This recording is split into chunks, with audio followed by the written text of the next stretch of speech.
Hello everyone, welcome to Better IAS. I hope आप लोग बहुत अच्छे होंगे। आज हम 21 जुलाई का न्यूज़पेपर एनालिसिस करेंगे।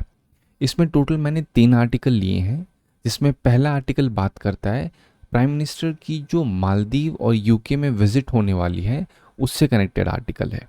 ये जीएस पेपर 2 में इंटरनेशनल रिलेशन के रेलेवेंस रखता है। साथ ही साथ इससे कनेक्टेड जीएस पेपर 2 2013 में एक सवाल आया था, discuss the political development in Maldives in the last 2 years, should they be of any cause of concern to India. अब ये जो क्वेश्चन है, इसका कनेक्शन कहीं ना कहीं आप इस आर्टिकल से निकाल सकते हैं। थोड़ा सा इस तरीके से सोचिए कि मालदीव के रिलेशन अभी रिसेंटली आपने सुने होंगे, पिछले 1-2 साल में कहीं ना कहीं वो डाउन ट्रेंड में गए हैं। क्यों? क्योंकि वहाँ पे एक नए जब लीडर का इलेक्शन हुआ, जब नए लीडर आए तो कहीं ना कहीं उनका इंक्लाइनेशन चाइना की तरफ था, जिसकी वजह से उन्होंने इंडिया की फोर्सेस को, इंडिया के जो वहाँ पे आर्मी पर्सनल्स थे उनको डिस्कार्ड कर दिया, जिस वजह से ये एक टसल स्टार्ट हो गया था। बट अगेन अब मालदीव को ये आइडिया हो रहा है कि हमें ज़रूरत है इंडिया की। तो दिस इज़ द रीज़न क्यों अब दोबारा मालदीव इंडिया की तरफ इंक्लाइन हो रहा है। ओके, तो उसी से कनेक्टेड आर्टिकल है। इंडिया दोनों को एक दूसरे की ज़रूरत है। इट इज़ नॉट समथिंग कि एक को केवल ज़रूरत है, दोनों एक दूसरे को कहीं ना कहीं एक साथ लेके चलती है, क्योंकि मालदीव एक बहुत ही क्रिटिकल एरिया पे आता है, जहाँ से हमारे पास अच्छे खासे एक बहुत ही स्ट्रैटेजिक लोकेशन पे लोकेटेड है मालदीव। ओके, और इसी से क्वेश्चन भी आया था, मालदीव और लक्षद्वीप के बीच में जो चैनल है उस चैनल का क्या डिग्री है। ऑप्शन में दे रहा हूँ 9 डिग्री, 10 डिग्री, 8 डिग्री, 7 डिग्री। ठीक है, ऐसे सवाल आते हैं। नेक्स्ट आर्टिकल बात करता है कि एआई इम्पैक्ट समिट जो होने जा रही है वो इंडिया होस्ट करेगा, वो फैब 2026 में होगी। ये इंडिया के लिए किस तरीके से एक अपॉर्चुनिटी है। GS paper 3 science and tech section से रेलेवेंस रखता है। कल भी इसी पे ऊपर एक आर्टिकल आया था, जहाँ पे मैंने आपको बताया था कि माइक्रोसॉफ्ट ने एक एआई डेवलप किया है और उसका नाम क्या है, बायोएमओ। और वो क्या करेगा, वो प्रोटीन के कॉम्बिनेशंस का एक प्रॉपर डेटाबेस बनाएगा। उसी से कनेक्टेड कल भी मैंने आपको सवाल बताया था, मैंने फिर आज ये सवाल लिख दिया है। आप सवाल के रिपीटिशन से आप मत सोचा करिए कि सर रिपीट हो रहा है सवाल। आप जितनी ज़्यादा बार सवाल को रिपीट करके उसे समझेंगे, उसे लिखेंगे, तो आपका उतना अच्छा आइडिया बनता चला जाएगा। वही सेम है सवाल, आप कॉन्सेप्ट को इंट्रोड्यूस करिए आर्टिफिशियल इंटेलिजेंस के। तो आपको कल देखिए, मैं पॉइंट ये बताना चाह रहा हूँ, कल जैसे पॉइंट था हमारा हेल्थ केयर के ऊपर, ठीक है, आर्टिकल भी हेल्थ केयर के ऊपर था, ये भी हेल्थ केयर के ऊपर था। आज हम ये देखें किस तरीके से इस जो एआई इम्पैक्ट समिट है उससे हम कौन कौन से की पॉइंट्स लेकर के यहाँ पे डाल सकते हैं, तब हमें एक अच्छे तरीके से आइडिया लगेगा। थर्ड आर्टिकल बात करता है, यूरोपियन कमीशन एक नया बिल लेके आई है, एक्ट लेके आई है, जिसमें बहुत ही ज़्यादा डिबेट हो रही है करंटली। वो एक तरीके से एज वेरिफिकेशन बिल है, जहाँ पे एक कोई भी, अगर आप इंटरनेट पे या कोई भी बच्चा जो 18 से कम है, अगर वो कोई भी ऐसे कंटेंट का एक्सेस करता है जो कि प्रोहिबिटेड है, तो उसके लिए वो चीज़ कहीं ना कहीं एक ऐप बनाया जा रहा है, यूरोपियन कमीशन ने एक बिल पास करके। ठीक है, मैं समझाऊंगा अभी क्या कैसे है ये। उसी से कनेक्टेड जीएस पेपर 2 में अगेन एग्जैक्टली उससे कनेक्टेड नहीं बोलेंगे, बट कहीं ना कहीं उससे रिलेट करता हुआ एक सवाल जीएस 2 2020 में आया था, वो है Indian diaspora has a decisive role to play in the politics and economy of America and European countries. अब आपको ये सोचना है कि अक्सर जो यूरोपियन कमीशन या यूरोपियन यूनियन में जो चीज़ें होती हैं उससे यूपीएससी को बड़ा, मतलब एक तरीके से यूपीएससी बहुत सवाल उससे पूछती है। कई बार ऐसा होता है कि हाँ बीटीए के ऊपर बताओ, फिर आपसे पूछ लेंगे बॉर्डर टैक्सेशन के ऊपर बताइए। पीवाईक्यूज में बहुत सारी चीज़ें आई हैं इस तरीके से, आपको मैं बताऊंगा कौन सा पीवाईक्यू एग्जैक्टली आया हुआ है। ठीक है, चलिए स्टार्ट करते हैं अपना पहला आर्टिकल। आज का जो द हिंदू है इसमें बहुत ज़्यादा की पॉइंट्स नहीं दिखे मुझे। ठीक है, अगेन आपको लग रहा होगा कि हाँ ये तो रिलेवेंट है, वो तो रिलेवेंट है, बट ओवरऑल एक होलिस्टिक तरीके से देखा जाए तो ऐसे आर्टिकल्स जो कि बहुत ही ज़्यादा डिफरेंट थे, या ऐसे आर्टिकल जो मैंने मतलब पास में वो कहीं ना कहीं कनेक्शन दे दिया है उस चीज़ों का। तो अगर कभी ऐसा आर्टिकल दिखता है जो बिल्कुल डिफरेंट है और उस डिफरेंस से मैं पास्ट की चीज़ों को कनेक्ट कर पाता हूँ, तो वो चीज़ मैं आपके लिए लाने की कोशिश करता हूँ। तो उसमें ये एक आर्टिकल दिखा था, अभी इसके पहले भी एक आर्टिकल्स आपको बताया जहाँ पे मैंने बताया था प्राइम मिनिस्टर की ग्लोबल साउथ में विजिट हुई थी, जिसमें वो ब्रिक्स अटेंड करने गए थे। कहाँ पे था, रियो डी जेनेरियो ब्राज़ील में हुआ था। और कहाँ पे उनकी विजिट हुई थी, उसके पहले ट्रिनिडाड एंड टोबैगो में हुई थी, और फिर उसके बाद नमीबिया में हुई थी। अब उसी की एक कड़ी में ये एक और विजिट होने जा रही है प्राइम मिनिस्टर की यूनाइटेड किंगडम और मालदीव में, ठीक है। ये 2 नेशन विजिट है।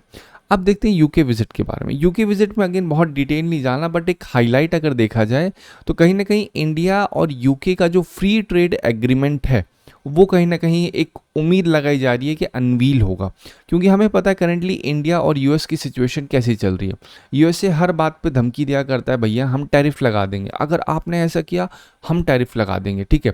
तो इस वजह से कहीं ना कहीं इंडिया एक सेकेंडरी मार्केट ढूंढ रहा है डाइवर्सिफाई करने के लिए अपने प्रोडक्ट को। ऐसा ना हो कि इंडिया का पूरा जो ट्रेड है वो बैलेंस हो या फिर पूरी तरीके से डिपेंडेंट हो यूएसए पे, और यूएसए ने टैरिफ बढ़ा दिया तो हमारा पूरा ट्रेड और ज़्यादा नुकसान में चला जाए। तो इस वजह से फ्री ट्रेड एग्रीमेंट बहुत ज़्यादा ज़रूरी हो जाता है, ठीक है। उसी के साथ आता है कॉम्प्रहेंसिव स्ट्रैटेजिक पार्टनरशिप, जो फोकस करती है। कॉम्प्रहेंसिव स्ट्रैटेजिक पार्टनरशिप का मतलब होता है ये कुछ की सेक्टर्स में एक दूसरे के साथ हाथ मिलाती हैं कंट्रीज, जहाँ पे कहती हैं हम इन की सेक्टर्स में बहुत अच्छे से एक दूसरे की मदद करेंगे। फोकस क्या रखा sectors? Trade, economy, technology, defence, climate and health. मैं भी आपको बताऊंगा क्या है ये कॉम्प्रहेंसिव स्ट्रैटेजिक पार्टनरशिप, फिर आपको इसके बेनिफिट्स बताऊंगा, मालदीव से कनेक्ट करके भी मैं आपको ये चीज़ बताऊंगा। जो एफटीए वो होना 2022 में था, but due to political reasons ये नहीं हो पाया था, ठीक है। अब मालदीव विजिट की बात करते हैं। मालदीव की जो विजिट है वो है 16th इंडिपेंडेंस डे जो होगा मालदीव का, उसमें गेस्ट ऑफ ऑनर के तरीके से पीएम मोदी जाएंगे। अब ये चीज़ कहीं ना कहीं बहुत ही रेलेवेंस इसलिए रखती है क्योंकि मालदीव कहीं ना कहीं हम चाहते हैं कि उसकी स्ट्रैटेजिक लोकेशन हमारे पास रहे, ठीक है। ऐसा नहीं होना है वहाँ अगर चाइना की डोमिनेंस आ गई तो कहीं ना कहीं ये इंडिया के लिए बहुत ही ज़्यादा, आप ऐसे कह सकते हैं कि किसी भी एंगल से आप नेशनल इंपॉर्टेंस से अगर नज़रिए से देखेंगे तब भी इन्वर्सली इम्पैक्ट होगा, डिप्लोमेटिक एंगल से अगर हम देखेंगे तब भी पूरी तरीके से इन्वर्सली सारी चीज़ें इम्पैक्ट होंगी। तो इसी वजह से जो इस बार जो विजिट होने जा रही है मोहम्मद मुइज़ू से जो मिलेंगे प्राइम मिनिस्टर, तो कहीं ना कहीं रिव्यू करेंगे कि ये जो इंडियन और मालदीव का comprehensive economic and maritime security partnership, आपने एक चीज़ नोटिस की जो यूके के साथ अभी होने जा रहा था वो क्या है? कॉम्प्रिहेंसिव स्ट्रैटेजिक है। लेकिन ये जो मालदीव है ये एक मैरीटाइम नेशन है, जिस वजह से यहाँ जो भी चीज़ें होती हैं कहीं ना कहीं कनेक्टेड पानी से होती हैं। इसका मेन सिग्निफिकेंस क्या है दोनों का? इसका सिग्निफिकेंस यही है कि इंडिया यूके की जो इकोनॉमिक और स्ट्रैटेजिक टाइज हैं वो बढ़ेंगी, उससे इन्वेस्टर का कॉन्फिडेंस बढ़ेगा। जो इंडिया का स्ट्रैटेजिक प्रेजेंस है इंडियन ओशन में वो और अच्छे तरीके से बढ़ेगा। जो कमिटमेंट्स हैं, ठीक है, मालदीव के लिए कि हाँ भैया हम आपकी मदद करेंगे, वो अगर हम उस चीज़ को डिस्क्राइब करें गुजराल डॉक्ट्राइन का और अच्छे तरीके से फॉर्मुलेशन होगा, जहाँ पे हम वन साइडेड हेल्प करेंगे मालदीव की, कहेंगे हम आपकी हेल्प तो कर रहे हैं लेकिन अब आपको इसके रिटर्न में ये नहीं करना कि आप हाँ हम मदद मत करो इंडिया की, लेकिन एटलीस्ट आप धोखा भी मत दो, ये कहीं ना कहीं उम्मीद करते हैं। इसका पॉलिटिकल इम्प्लीकेशन भी अपने आप में बहुत होगा। यूके का जो विजिट है वो रिफ्लेक्ट करता है कि इंडिया की जो पोस्ट ब्रेक्सिट स्ट्रैटेजी, मतलब जब से ब्रिटेन ने ब्रेक्सिट से एग्जिट किया, ब्रेक्सिट अपने आप में एक एग्जिट है जब वो यूरोपियन यूनियन से एग्जिट किया ब्रिटेन ने, ठीक है। तो कहीं ना कहीं उसके बाद भी इंडिया और अच्छे तरीके से अपने इकोनॉमिक लिंकेजेस ब्रिटेन के साथ अच्छा बना रहा है। और जो मालदीव में विजिट हुई है ये कहीं ना कहीं जो अर्लियर टेंशंस थे मुइज़ू के रिजाइम में, कहीं ना कहीं उस चीज़ से हम आगे बढ़ के री इंगेज होना चाह रहे हैं पॉजिटिवली इन सारी चीज़ों को लेकर के। अब हम बात करते हैं कॉम्प्रहेंसिव स्ट्रैटेजिक पार्टनरशिप को लेकर के, आखिर ये है क्या, ठीक है। अब इसका आपको एक मतलब समझा दिया। स्ट्रैटेजिक पार्टनरशिप, ऐसी पार्टनरशिप जो कि स्ट्रैटेजिक एंगल से होंगी, ये आपको एज इट इज़ रख लेना है। ये ब्रॉड फ्रेमवर्क होता है कुछ की एरियाज में अपने टाइज को डीपन करने के लिए, जैसे trade and economy, technology and innovation, defence and security, climate change cooperation, health and education, people to people contact. अब देखिए कभी भी आपके सामने सवाल आ रहा है, आपसे बोल रहे हैं कि ये दो कंट्री एक्स और वाई हैं, ये किस तरीके से आपस में एक दूसरे के साथ कोऑपरेट करती हैं, तो जहाँ पे कोऑपरेट दिखे आपको, जहाँ पे कोऑर्डिनेट दिखे, चुपचाप वहाँ पे ट्रेड डाल दो, टेक्नोलॉजी डाल दो, डिफेंस डाल दो, एआई को भी डाल दो, हेल्थ को, क्योंकि कहीं ना कहीं दो लोग क्यों बात करते हैं, कोई ना कोई तो रीज़न होगा ना। एक वाई उठता है तो वाई हमेशा इन्हीं सब रीजंस में होता है, हमेशा ध्यान रखिए। तो कभी भी अगर बात हो रही है कि इंटरनेशनल रिलेशन में तो इतने की चीज़ों को हमेशा ध्यान रखिएगा। बेनिफिट क्या होगा? बेनिफिट ये होगा ट्रेड बूस्ट होगा, ठीक है, फ्री ट्रेड एग्रीमेंट और अच्छे होगा, इन्वेस्टमेंट का फ्लो होगा। टेक एंड इनोवेशन जो टाइज है आर्टिफिशियल इंटेलिजेंस में, क्लीन एनर्जी स्टार्टअप्स में, ये और अच्छे तरीके से बढ़ेगा। और अगर देखा जाए डिफेंस की जो इंफ्रास्ट्रक्चर है, चाहे डिफेंस डेवलपमेंट हो या डिफेंस में इन्वेस्टमेंट हो, वो और ज़्यादा स्ट्रेंथन होगा, मैरीटाइम सिक्योरिटी और कोऑपरेशन ये भी अच्छा होगा। अब एक चीज़ आपको ध्यान रखनी है कि ये सारी चीज़ें ऐसा नहीं है कि यूके को लेके आप यूज़ करोगे। ये आज के समय में जब आपने नोटिस किया ट्रिनिडाड एंड टोबैगो में विजिट हुई, नमीबिया में विजिट, वहाँ भी तो हमने यही सेम चीज़ की ना। व्हाट डिड वी डू, आप सोचिए एक बार, क्या हमने वहाँ पे एक एनहांस टेक एंड इनोवेशन नहीं किया? क्या हमने क्लीन एनर्जी के लिए ट्रिनिडाड एंड टोबैगो को coalition for disaster resilient infrastructure में उसको नहीं शामिल किया? तो ये एक तरीके से फ्रेमवर्क समझिए इसको, ये एक तरीके से ब्लूप्रिंट है जो हर जगह आप एज इट इज चिपका सकते हो, कॉपी पेस्ट कर सकते हो और फिर अपनी भाषा में उसको एक्सप्लेन कर दो, ठीक है। और बेनिफिट क्या होगा, क्लाइमेट गोल्स को सपोर्ट मिलेगा, एजुकेशन और हेल्थ पार्टनरशिप इंप्रूव होगी, पीपल टू पीपल टाई और डीप होगा, क्योंकि इंडियन डायस्पोरा वहाँ पे रहता है, कौन कौन स्टूडेंट्स रहते हैं, वर्किंग प्रोफेशनल्स रहते हैं, उनकी जो एक बोलते हैं ना जो पीपल टू पीपल टाइज है वो और ज़्यादा डीप होंगी।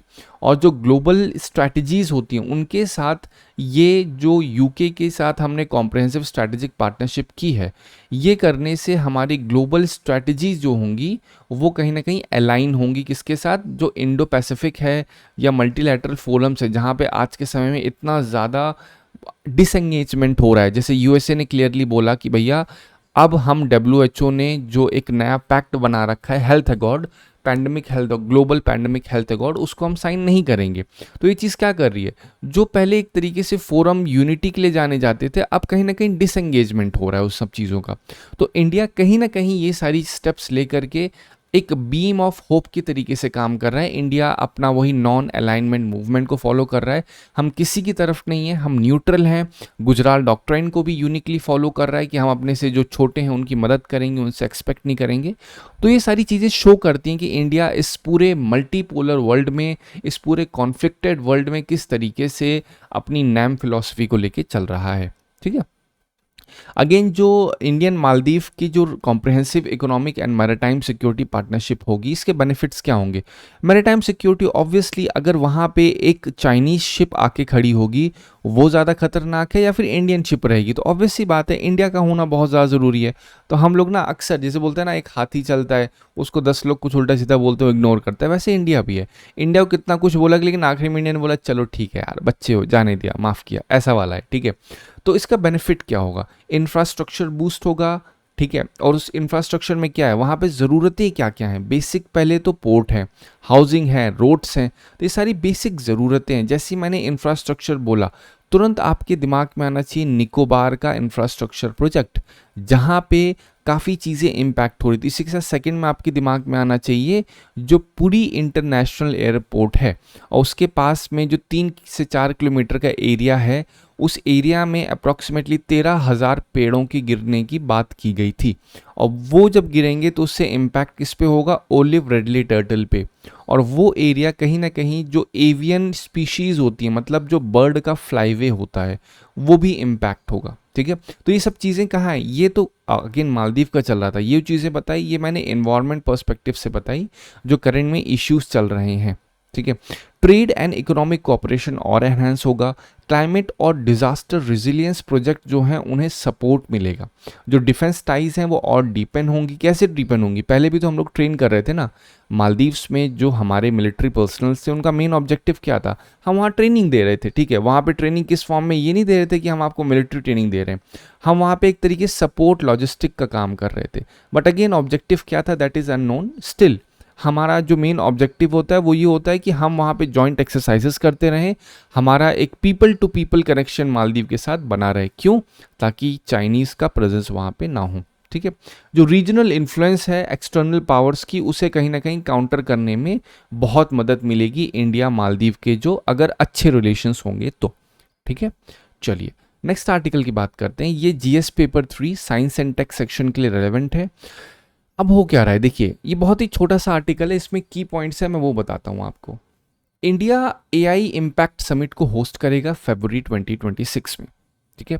और कहीं ना कहीं ये एक तरीके से ग्लोबल कन्वर्जेशन होगी जहाँ पे आर्टिफिशियल इंटेलिजेंस किस तरीके से inclusive, safe and development oriented outcomes को ला सकता है। तो कहीं ना कहीं ये चीज़ खड़ी होती है जब करंट सिचुएशन में हम लोग देख रहे हैं जियोपॉलिटिकल डिवाइड्स हो रखे हैं, पूरी तरीके से जो एआई गवर्नेंस है फ्रैगमेंटेड हो रखी है। मतलब यूएसए कुछ कहता है कि यूएसए कहता है हम बहुत ही ईज की तरीके से एआई बनाते हैं, यूरोपियन यूनियन कहता है नहीं हम बहुत ही स्ट्रिक्ट बनाते हैं। तो इन सब के बीच में India again as a beam of hope काम कर रहा है। नेक्स्ट ईयर आपको पता है ब्रिक्स समिट भी होगी, उसको कौन होस्ट करेगा? इंडिया होस्ट करेगा। कौन से ब्रिक्स समिट है? 18th ब्रिक्स समिट है। 17th कहाँ पे हुई थी? तुरंत आपके दिमाग में आना चाहिए, रियो डी जेनेरियो ब्राज़ील में हुई थी। ठीक है, उसका थीम क्या है वो आपको पढ़ना होगा। उसके पहले 16th ब्रिक्स समिट कब हुई थी, कहाँ पे हुई थी? वो रशिया कजान में हुई थी। यही 2025 में क्वेश्चन भी आया था कि ये ब्रिक्स समिट कहाँ हुई थी, फिर पूछे थे थीम क्या था इसका, उसके बाद पूछे थे कौन परमानेंट मेंबर्स हैं। ठीक, ऐसे सवाल आया हुआ था। अब इसे की डिटेल्स देखते हैं। पहली बात तो ये एक लीडरशिप की अपॉर्चुनिटी है कि इंडिया के पास जो डिजिटल इंफ्रास्ट्रक्चर है, जैसे क्या है डिजिटल इंफ्रास्ट्रक्चर, आधार कार्ड, यूपीआई, इसके पास कहीं ना कहीं एक बहुत ही क्रेडिबिलिटी है कि एआई फ्रेमवर्क को ये अच्छे तरीके से, एक बोलते हैं ना, कंट्रोल कर सकता है। इसको वो कहीं ना कहीं डिसाइड कर सकता है कि हाँ भैया जो एआई की इम्पैक्ट समिट होगी वहाँ पे बोल सकता है कि भैया हमारे पास इतना डिजिटल डेटाबेस है, तो हमारे पास हमें जो एआई का यूज़ है किस तरीके से करना होगा, आखिर हम किस तरीके से इस फ्रैगमेंटेड या फिर डिवाइडेड वर्ल्ड में एआई का गवर्नेंस करें, जहाँ पे डेटा इतना ज़्यादा, बोलते हैं ना, लोगों का ओपिनियन डिवाइडेड है, लेकिन अगर डेटा की बात की जाए तो अगर इस डिवाइडेड वर्ल्ड में अगर डेटा का मिसयूज़ होगा तो कहीं ना कहीं ये और ज़्यादा प्रॉब्लमेटिक होगा। तो कहीं ना कहीं इंडिया के लिए एक बहुत ही अच्छी अपॉर्चुनिटी है। इसमें इंक्लूसिव नेशनल कंसल्टेशन होगा। ठीक है, ministry of electronics and IT, कहीं ना कहीं स्टूडेंट से भी इन्होंने अपना प्रॉपर तरीके से इनपुट लिया है कि आप बताइए, जैसे आईआईटी, जनरली आपने नाम सुना होगा आर्टिफिशियल इंटेलिजेंस में अगर कुछ भी एक इंडिया में होता है तो अक्सर सुनते होगे आईआईटी कानपुर या फिर IIT generally Bombay, IIT Delhi. तो यहाँ पे क्या होता है जनरली, यहाँ पे कोई भी डेवलपमेंट होता है आर्टिफिशियल इंटेलिजेंस में तो उसका एक प्रॉपर एक फ्रेमवर्क बनाया जाता है, एक अच्छे तरीके से रिपोर्ट बनाई जाती है और फिर पेश की जाती है। तो सेम इस बार भी हो रहा है कि हम अगर इस एआई समिट में हिस्सा ले रहे हैं तो बाहर से लोग भी आएंगे, तो हमारे पास एक स्ट्रॉन्ग ग्राउंड होना चाहिए कि आखिर हम ये जो समिट ले रहे हैं, क्या समिट बस फॉर्मल एक सिर्फ बातचीत होने जा रही है या इससे कुछ आउटकम निकलेगा। तो हमारा मेन ऑब्जेक्टिव होना चाहिए कि हम एक आउटकम निकालें इस समिट से। इस वजह से नेशनल कंसल्टेशन होगा। जियो पॉलिटिकल रोल कहीं ना कहीं बहुत ही अहम भूमिका निभाएगा। क्यों? हमें पता है कि यूएस चाइना जो है वो कहीं ना कहीं एकदम डिफरेंट तरीके से कर रहे हैं, है ना। उसी केस में देखा जाए यूरोपियन यूनियन के जो एआई लॉज हैं वो बहुत डिफरेंट है। तो इस सारी चीज़ों में जियोपॉलिटिकल रोल भी बहुत एक अहम भूमिका निभाएगा। अब देखते हैं कि इसमें 5 कोर सजेशंस ऑथर ने क्या दिए समिट के लिए। पहला तो ये कहा है कि भाई साहब एआई प्लेजेस होनी चाहिए, रिपोर्ट्स कार्ड होना चाहिए कि भाई साहब आप एआई को लेकर के जो गोल बनाए हैं वो किस तरीके से है और वो मेजरेबल होना चाहिए। अगर आपने कहा 1 साल में हम एआई में 10 यूनिट काम करेंगे तो वो होना चाहिए, उसका ट्रैक रिकॉर्ड होना चाहिए। ठीक है, वो पब्लिकली 12 महीने बाद प्रोग्रेस दिखाई जानी चाहिए। उसी के साथ ये होता है कि भाई साहब एक प्रॉपर तरीके से जो बोलते हैं ना इंडिया का रोल ग्लोबल साउथ में देखा जाए तो जो एआई बिलियंस ऑफ फंड को एक तरीके से वो क्या करता है, डिवाइड करता है। आपको पता होगा चैट जीपीटी की बात करें, परप्लेक्सिटी की बात करें, जेमिनाई की बात करें, ये सब क्या हो रहा है, ये सब डिफरेंट एआईज हैं, लेकिन इनके पास एक्सेसिव क्या है, डेटा है। इन डेटा का यूज़ करके क्या होता है, इनोवेशन होता है। और इनोवेशन को कहीं ना कहीं 2 तरीके से यूज़ हो सकता है। या तो इनोवेशन का यूज़ करेंगे वहाँ पे जहाँ पे लोगों को प्रॉब्लम है, या तो उसी इनोवेशन का यूज़ करके कहीं ना कहीं प्रॉफिट मेकिंग स्टार्ट हो जाती है। जैसे कल मैंने आपको एग्जांपल बताया था कि जो बायोएमयू का इन्वेंशन हुआ है, ठीक है, ये एआई जो बनाया गया है इसमें डेटाबेस बहुत ज़्यादा स्टोर होंगे, प्रोटीन बहुत ज़्यादा स्टोर होगा लोगों का। तो उससे अगर प्रोटीन स्टोर होगा तो प्रोटीन का एक अगर प्रॉपर डेटाबेस होगा और ये किसी भी ऐसी फर्म के पास लग जाता है जो एक मेडिसिन मैन्युफैक्चरर है, तो उससे क्या होगा, उसे पता चल जाएगा कि अगले साल कौन सा पैंडेमिक आने वाला है या फिर अगले साल इस इंसान को कौन सी डिसीज़ या बीमारी होने वाली है। तो उसका सहारा लेकर के वो पहले ही एक्सप्लॉइटेशन स्टार्ट कर देगा। ठीक है, इस वजह से बहुत ज़्यादा ज़रूरी हो जाता है कि इंडिया ये इंश्योर करे कि पार्टिसिपेशन हर एक इंसान का हो, ग्लोबल साउथ स्पेशली। और इंडिया उस चीज़ को ऑलरेडी कर रहा है, ये सजेशन आ रही है। ठीक है, एक ग्लोबल एआई का सेफ्टी फ्रेमवर्क होना चाहिए जिसमें ये कहा जा रहा है कि इंडिया को इनिशिएट करना चाहिए एक प्रॉपर सेफ्टी कोलैबोरेटिव फ्रेमवर्क, जिससे एक सेफ्टी चेक हो, बोलते हैं ना एक टीमिंग टूल होने चाहिए, स्ट्रेस टेस्ट होना चाहिए, ये ना हो कि अगर कभी प्रॉब्लम हो रही है तो 10 लोग 10 अलग दिशा में जा रहे हैं, सब कहीं ना कहीं एक यूनिटरी फॉर्म में एक होलिस्टिक सोल्यूशन निकालें बजाय अलग अलग होने के, ठीक है।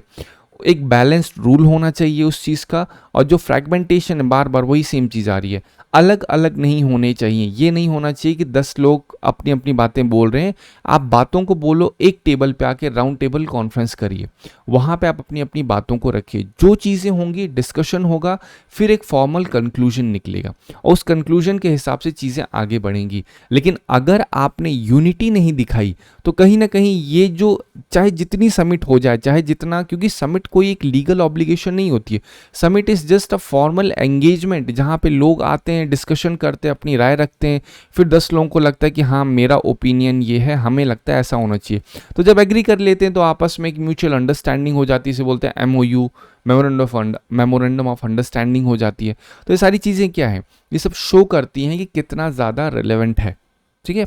चलिए, सिग्निफिकेंस क्या है, सिग्निफिकेंस ऑलरेडी आपको बता दिया मैंने कि AI समिट में जो जितने प्लेटफॉर्म्स होंगे उनका यूज़ करके ये इंडिया इस पूरे समिट को एक unity, equity and practical global solution में कन्वर्ट कर सकती है, स्पेशली इस डेवलपिंग वर्ल्ड में, ठीक है। इंडिया का मेन जो ऑब्जेक्टिव कभी ये नहीं था कि डोमिनेट करना है, ठीक है। तो instead of seeking dominance, India को फोकस करना चाहिए कोऑर्डिनेट करने में, डेमोक्रेटाइज करने पे एंड डिसेंट्रलाइज करने पे AI गवर्नेंस को। जैसे अगर USA में देखा जाए तो वो कहते हैं भाई साहब हम डिसेंट्रलाइज करने पे लगे, यूरोपियन यूनियन में देखो तो कहते हैं हम सेंट्रलाइज करने पे लगे। तो कहीं ना कहीं हर एक का अपना एक ओपिनियन है। तो यहाँ पे डिस्कशन ये करता है कि इंडिया को एक डेमोक्रेटिक फॉर्म में, क्योंकि इंडिया खुद एक डेमोक्रेटिक कंट्री है, तो उसे जो AI गवर्नेंस करनी होगी वो एक डिसेंट्रलाइज्ड फॉर्म में करनी होगी, ठीक है। तो ये इसका सेम कंक्लूजन भी है कि ओवरऑल कॉन्टेक्स्ट क्या है, AI इतना ज़्यादा क्यों करंट में आप यूज़फुल बोल सकते हो, या उसका इतना ज़्यादा सिग्निफिकेंस क्यों हर एक फील्ड में, आप कोई भी फील्ड चुनो। जैसे लास्ट टाइम सवाल क्या आया था, मैंने आपको दिखाया था कि AI का यूज़ किस तरीके से क्लिनिकल डायग्नोसिस में कर सकते हैं, अब AI का यूज़ किस तरीके से क्लाइमेट चेंज में कर सकते हैं, फिर AI का यूज़ किस तरीके से मशीनरी में कर सकते हैं।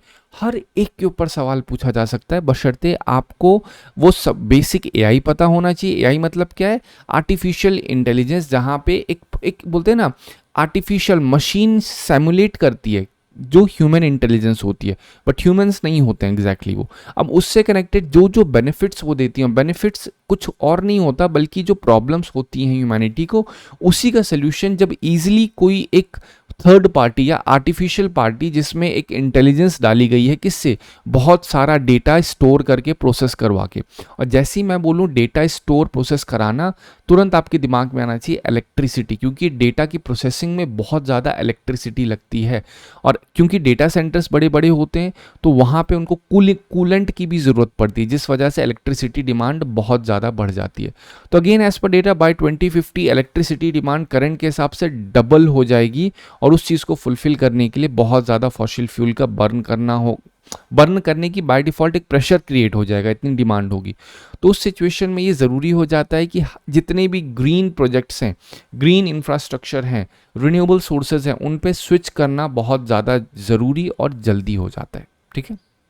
चलिए नेक्स्ट आर्टिकल बात करते हैं GS पेपर 2 एंड 3 के रेफरेंस में। इस आर्टिकल में बहुत मेजर कुछ नहीं है, बट स्टिल रीज़न है लेने का कि आप कनेक्ट कर सकते हैं इंडिया में जो सोशल सेक्टर्स हैं, इंडिया का जो डायस्पोरा वहाँ पे रह रहा है, उससे आपको कनेक्ट करना है किस तरीके से इम्पैक्ट करेगा, ठीक है। क्योंकि इसके पहले भी आपने एक चीज़ नोटिस सुनी होगी, मैं आपको बताया था कि USA में वीज़ा लॉ जो है चेंज हुए हैं। वहाँ पे क्या कह रहे हैं कि कोई भी इंसान अगर USA में वीज़ा लेने आ रहा है, कोई बच्चा, तो उसे अपनी सोशल मीडिया की प्रोफाइल को ओपन रखना होगा और USA उस चीज़ को चेक करेगा। उसी के रेफरेंस में आर्टिकल था कि इससे जो बच्चे हैं वो कहीं ना कहीं वहाँ के जो बोलते हैं ना मॉलेस्टर्स होते हैं, या वहाँ के जो लोग हैं कहाँ के, USA के, तो वो कहीं ना कहीं इम्पैक्ट कर सकते हैं इन बच्चों के ऊपर। तो इस वजह से ये वहाँ की ह्यूमन राइट्स ने इस चीज़ के अगेंस्ट अपील भी की थी। तो कहीं ना कहीं उससे कनेक्टेड आर्टिकल है। यूरोपियन कमीशन पे एक एज वेरिफिकेशन डिबेट चल रही है, ठीक है। तो यूरोपियन कमीशन क्या कर रहा है, एक एज वेरिफिकेशन ऐप बना रहा है अंडर डिजिटल सर्विसेज एक्ट, जिससे जो बच्चे होते हैं 18 साल से कम उम्र के, उनको अनसेफ ऑनलाइन कंटेंट जैसे पोर्नोग्राफी, इन सब चीज़ों से प्रिवेंट किया जा सके और एक प्रॉपर एडल्ट यूज़र प्राइवेसी को बनाया जा सके और उनको प्रोटेक्ट करके एक, अब सिंपल से ऑब्जेक्टिव क्या ही होगा, इस सबका मेन ऑब्जेक्टिव ये होता है ताकि उनकी मेंटल स्टेट खराब ना हो बच्चों की। डिटेल इसमें अगेन क्या है, जो मेन अगेन आपको समझना क्या है, समझना ये है आपको कि डिजिटल सर्विसेज एक्ट जो है ये कहाँ पे आया था, इससे सवाल भी आ चुका है, वो भी मैं आपको बताऊंगा, ठीक है। अब जो ऐप है ये बिल्ट कैसे होगा, ठीक है, ये यूरोपियन डिजिटल आइडेंटिटी वॉलेट में बिल्ट होगा और इसका फ्रेमवर्क सिंपल ये होगा कि भाई हम किसी भी तरीके से इसके डेटा को डिस्क्लोज नहीं करेंगे, ये प्राइवेसी प्रिजर्विंग टेक्नोलॉजी होगी, जीरो नॉलेज प्रूफ। इसका मेन ऑब्जेक्टिव सिर्फ ये होगा कि बच्चों को ऑनलाइन कंटेंट जो कि अनसेफ है उनके लिए, उस चीज़ को रोकने के लिए, मतलब उनको वो ना मिले इस वजह से बनाया जा रहा है। कंट्रीज जैसे France, Italy, Spain, Denmark, Greece, इनमें कहीं ना कहीं पायलट बेसिस पे ये ऐप्स के वर्जन निकाले जाएंगे, ठीक है। अगेन गोल ये है कि बच्चे 18 साल से ऊपर हों, बिना उनकी आइडेंटिटी या पर्सनल डेटा रिवील किए हुए सारी चीज़ें हो सकें। अगेन एक और रीज़न होता है इसका क्यों करने की कोशिश कर रहा है यूरोपियन, ताकि cyber bullying, addiction, harmful content और कॉन्टैक्ट फ्रॉम स्ट्रेंजर्स, ये सारी चीज़ें कहीं ना कहीं बच सकें, ठीक है। इसको आप एथिक्स पेपर में भी जब चीज़ें आती हैं वहाँ यूज़ कर सकते हैं, ऐसे में लिख सकते हैं, कभी भी अगर डिस्कस हो रहा है सोशल सेक्टर में क्या क्या प्रॉब्लम्स हैं जीएस पेपर में, तो वहाँ पे इन सब चीज़ों का आप यूज़ करके लिख सकते हैं, ठीक है। प्राइवेसी कंसर्न्स क्या क्या हैं, जो क्रिटिक्स हैं उन्होंने कहा कि भाई साहब इससे प्राइवेसी वायलेशन होगा, क्योंकि कहीं ना कहीं अगर आप इतना ट्रैक करोगे बच्चों को तो उससे ट्रैकिंग होगी और इससे जो मतलब कहीं ना कहीं बच्चों पे क्या इम्पैक्ट पड़ेगा, बच्चों से ज़्यादा वहाँ पे ये चीज़ आप ऐसा समझ सकते हैं प्रॉफिट मेकिंग पर्पस के लिए यूज़ की जा सकती है। तो अगेन जब भी कोई चीज़ बनाई जाती है, कोई लॉ आता है, तो दोनों तरीके से काम करता है वो, एक साइड उसको प्लस बोलती है, दूसरे साइड माइनस बोलती है, बट मेजर लेवल पे it is a good thing. But on the mean time यहाँ ये भी इंश्योर करना होगा कि ये जो डेटा कलेक्ट हो रहा है वो सही तरीके से कलेक्ट, क्योंकि यहाँ पे ऐसा भी हो सकता है इंडियन भी हों, ठीक है, जिनका डेटा कलेक्ट हो, तो इस वजह से डेटा गवर्नेंस बहुत ज़्यादा ज़रूरी हो जाता है। उसी के रेफरेंस में अभी एआई डेटा गवर्नेंस की मैंने आपको बात समझाई थी, ठीक है। अब जो बाकी सारी वेबसाइट है उन लोगों ने इस चीज़ को अपोज किया है कि ये सारी चीज़ें करना ठीक नहीं है, इससे सिक्योरिटी रिस्क और बढ़ेगा, क्योंकि बच्चे कहीं ना कहीं क्या करेंगे, अनरेगुलेटेड प्लेटफॉर्म पे जाएंगे, इलीगल प्लेटफॉर्म पे जाएंगे और उससे रिस्क जो आप बचाने की कोशिश कर रहे हो वो और ज़्यादा बढ़ जाएगा, ठीक है। तो इसका कंक्लूजन ये आता है कि जो यूरोपियन यूनियन में एज वेरिफिकेशन प्लान है इसमें बैलेंस होना चाहिए चाइल्ड सेफ्टी और यूज़र प्राइवेसी का, ठीक है। और अगर ये चीज़ नहीं होगी ढंग से तो कहीं ना कहीं इससे एक ही चीज़ होगी, या तो आपका बोलते हैं ना, या तो ओवर रीच हो जाएगा, सिक्योरिटी रिस्क बहुत ज़्यादा हो जाएगा, या तो आप सेफ गार्ड ही कर लोगे बच्चों को, ठीक है। तो बैलेंस होना बहुत ज़्यादा ज़रूरी है इन चीज़ों में। अब देखिए 2024 में सवाल क्या आया था, consider the following statement, European parliament approve the net zero industry act recently, ठीक है। वही चीज़ है ना, European union intends to achieve carbon neutrality by 2040 and therefore aims to develop all of its own clean technology by that time. कहीं ना कहीं ये अजीब सुनने में लग रहा है ना, develop all of its own clean technology by that time, तो ये स्टेटमेंट गलत है। PYQ सीरीज़ में मैं आपको डिटेल में समझाऊंगा ये कैसे है क्या है, बट अभी के लिए मैंने आपको एक चीज़ बताई थी जहाँ पे बहुत ही ब्रॉड टर्म दे दें कि ऑल एवरीथिंग डेफिनेटली, तो उसके गलत होने के चांसेस हो जाते हैं, ठीक है। तो यहाँ पे सही क्या है, statement 1 is correct but statement 2 is incorrect. Again digital single market strategy seen in news refers to 2017 में सवाल आया था, ASEAN BRICS, European union, G20, तो क्या है, यूरोपियन यूनियन है, ठीक है। 2017 अगेन में एक सवाल आया था, broad based trade investment agreement is sometimes seen in the news in the context of negotiation held between India and European union, gulf cooperation council, organisation for economic cooperation development, Shanghai cooperation organisation. तो इसका answer क्या है, European union, ठीक है। I hope आपको video से कुछ idea लगा होगा किस तरीके से आप आंसर्स को फ्रेम कर सकते हैं। इसके मॉडल क्वेश्चंस और आंसर मैं टेलीग्राम पे प्रोवाइड कर दूंगा। Thank you so much for watching.